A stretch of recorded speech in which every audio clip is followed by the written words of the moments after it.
खुलुमबाय बेयो बड'लेण्ड इंखं टेलिभिजन दिनै 27 सेप्तेम्बर 2022 मंगलबार खालि सानसेनि बरादखौ नोंथांमोननि खाथियाव लाबोदों आं सदानन्द दैमारिया।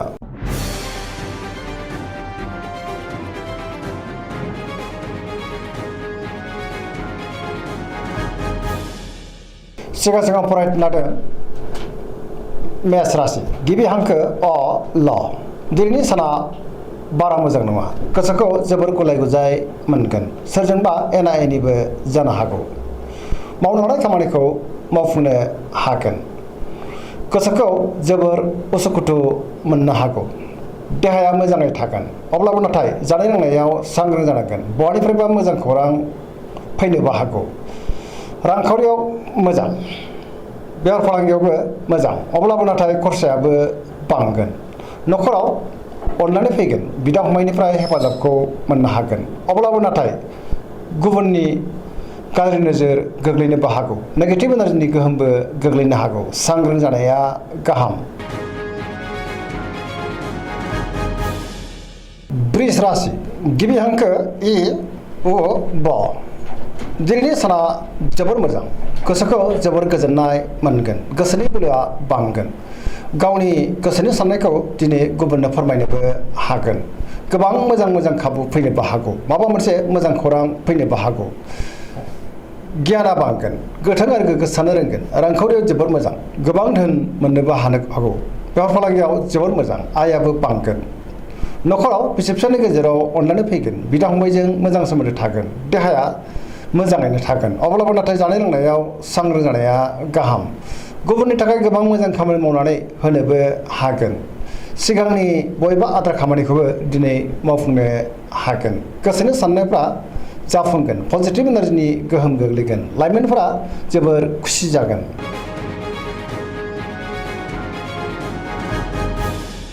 मिथुन राशि गिबि हांखो क स दिनैनि साना बारा मोजां नङा। नेगेटिभ एनार्जिनि गोहोम गोग्लैनोबो हागौ।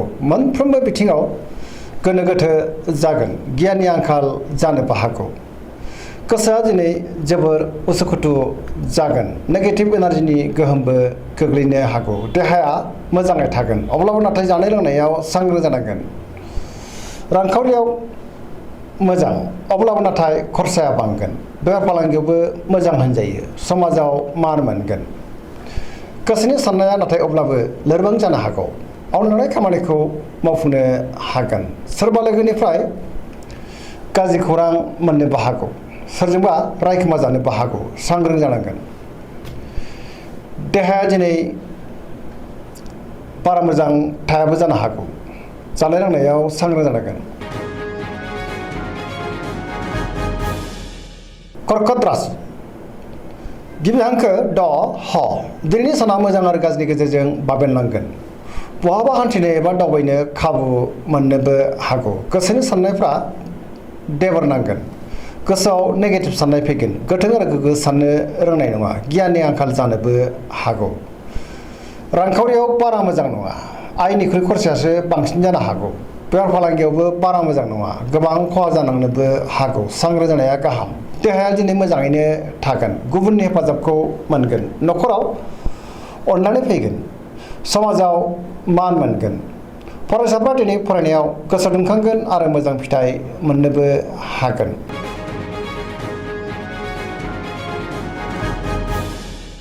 सिंह राशि गिबि हांखो म ट दिनैनि साना जोबोर मोजां। गोसोआव पजिटिभ साननाय फैगोन। गोथों आरो गोग्गो साननो रोंगोन। गियाननि आंखाल जानाय नङा। मावनो हानाय खामानिखौ थि समावनो आरो गोरलैयैनो मावफुंनोबो हागोन। सोरबा लोगोनिफ्राय थोजासे हेफाजाबबो मोननो हागौ। समाजाव लोगो लेवा बांगोन। बहाबा दावबायनो एबा हान्थिनो खाबुबो मोननो हागौ। रांखावरियाव दिनै जोबोर मोजां। अब्लाबो नाथाय खरसायाबो बांनो हागौ। बेफार फालांगियाव जोबोर मोजां मुलाम्फा मोननो हागोन। गोसोनि साननायखौ दिनै गुबुननो फोरमायनोबो हागोन। लाइमोनफोरा दिनै जोबोर रमान्टिक जागोन आरो गावबा गावनि गोसोनि साननायखौ फोरमायनानै गोसोआ दिनै जोबोर गोजोनगोन। देहाया मोजाङैनो थागोन। बयजोंबो अनजानो हागौ। गुबुननिफ्राय मोजां खौरांबो मोननो हागौ। गोसोआ दिनै जोबोर खुसि जागोन। कन्या राशि गिबि हांखो प ट दिनैनि साना जोबोर मोजां। बयजोंबो मोजां सोमोन्दो लाखिनो रोंगोन। गोसोआव पजिटिभ साननाय फैगोन आरो गोथों आरो गोग्गो साननोबो रोंगोन। गियाननि आंखाल जानाय नङा। मोनफ्रोमबो खामानिखौनो दिनै मोजाङैनो मावफुंलांनो हागोन। सिगांनि बयबो आद्रा खामानिखौबो दिनै मावफुंनो हागोन। रांखावरियाव जोबोर मोजां, बेफार फालांगियावबो जोबोर मोजां। गोबां मुंदांखा सुबुंजों दिनै लोगो मोनज्लायनो हागौ। देहाया मोजाङैनो थागोन। न'खराव अननाय फैगोन। सोरजोंबा बाख्नाय जानोबो हागौ।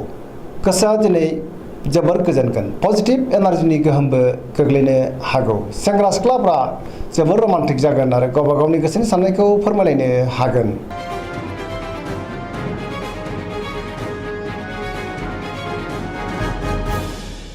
तुला राशि गिबि हांखो र ट। दिनैनि साना जोबोर मोजां। गोबां रोखोमनि जेंनाफोरखौ दिनै सुस्रांनो हागोन। गोग्गो आरो गोथों साननो रोंगोन। गियाननि आंखाल जानाय नङा।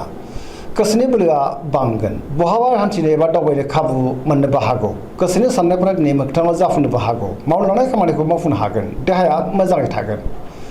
रांखावरियाव जोबोर मोजां। बेफार फालांगियावबो जोबोर मोजां मुलाम्फा मोननो हागोन। सोरजोंबा बाख्नाय जानो हागौ।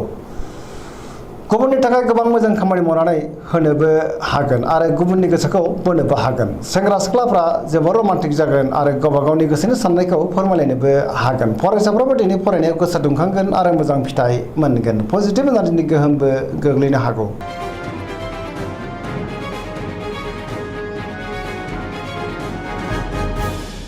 वृश्चिक राशि गिबि हांखो न स। दिनैनि साना मोजां आरो गाज्रिनि गेजेरजों बाबेनलांगोन। गुबुननि गोसोखौ बोनो गोब्राब जागोन। सोरनिबा गाज्रि नोजोर गोग्लैनोबो हागौ। सांग्रां जानाया गाहाम। समाजाव लोगो लेवा बांगोन।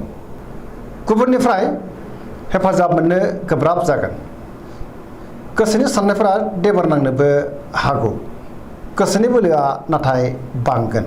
समाजाव मान मोनगोन। न'खराव अननानै फैगोन। रांखावरियाव मोजां, अब्लाबो नाथाय खरसाया बांनो हागौ। बेफार फालांगियाव मोजां। देहाया दिनै मोजाङैनो थागोन। बहाबा हान्थिनो एबा दावबायनो खाबु मोननोबो हागौ। फरायसाफ्रा दिनै फरायनायाव गोसो दुंखांगोन। सेंग्रा सिख्लाफ्रा जोबोर रमान्टिक जागोन आरो गावबा गावनि गोसोनि साननायखौ फोरमायलायनोबो हागोन।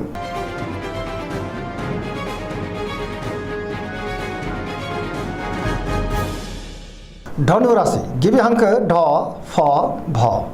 दिनैनि साना जोबोर मोजां। गोसोनि बोलोआ बांगोन। गुबुनजों अनसायजागोन। मावनो लानाय खामानिखौ थि समावनो आरो गोरलैयैनो मावफुंनोबो हागोन। माबा नङा माबा मोनसे मोजां खौरां फैनोबो हागौ।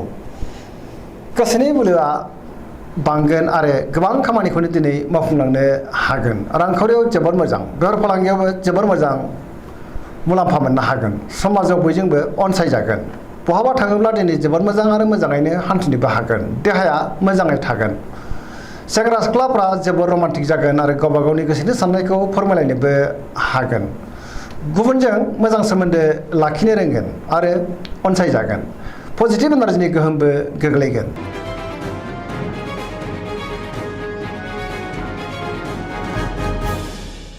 मकर राशि गिबि हांखो ख ज। दिनैनि साना जोबोर मोजां। गोसोनि साननाया जाफुंगोन। मावनो लानाय खामानिखौ थि समावनो आरो गोरलैयैनो मावफुंनोबो हागोन। रांखावरियाव जोबोर मोजां, अब्लाबो नाथाय खरसायाबो बांगोन। बेफार फालांगियाव जोबोर मोजां मुलाम्फा मोननो हागोन। गुबुनजों मोजां सोमोन्दो लाखिनोबो रोंगोन। गोदान खामानियाव दिनै आखाइ होजेननोबो हागोन।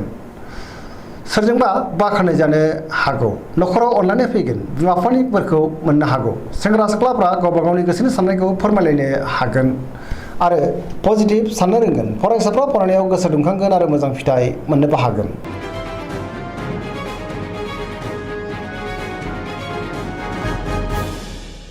कुम्भ राशि गिबि हांखो ग स।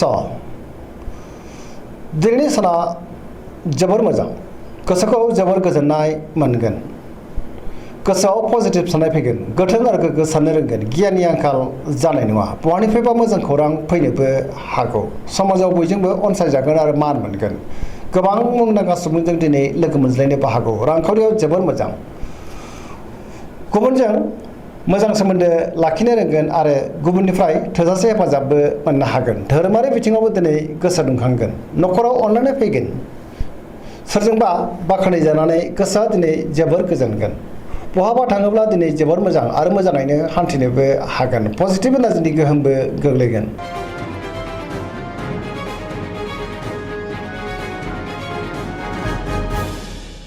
मीन राशि गिबि हांखो ड स दिनैनि साना जोबोर मोजां गुबुननि थाखाय गोबां मोजां खामानि मावनानै होनोबो हागोन गोसोनि साननायफ्रा मोगथाङाव जाफुंनो हागौ गोसोआव पजिटिभ साननो रोंगोन गियाननि आंखाल जानाय नङा गोसोनि बोलोआबो बांगोन गावनि गोसोनि साननायखौ दिनै गुबुननो फोरमायनोबो हागोन देहाया मोजाङै थागोन अब्लाबो नाथाय जानाय लोंनायाव सांग्रां जानांगोन रांखावरियाव मोजां बेफार फालांगियावबो मोजां न'खराव दिनै अनलायनाय फैगोन सोरनिबा बाख्नायनायखौ मोननो हागौ लाइमोनफ्रा जोबोर खुसि जागोन आरो गावबा गावनि गोसोनि साननायखौ फोरमायलायनोबो हागोन पजिटिभ एनार्जिनि गोहोम गोग्लैनो हागौ फरायसाफ्राबो दिनै फरायनायाव गोसो दुंखांगोन आरो मोजां फिथाइ मोननोबो हागोन सरासनस्रायै दिनै साना जोबोर मोजां आरो मोजाङैनो बारग'लांगोन दिनैनि राशि फरायनाया एसेनोसै जोबनायाव बेखौनो खावलायो जाहाथे नोंथांमोना सानफ्रामबो जोंनि बे बड'लेण्ड इंखं टेलिभिजनखौ नायबाय थायो आरो साबस्क्राइब खालामो लोगोसे लाइक खालामो आरो शेयार खालामो एसेनोसै गोजोन्थों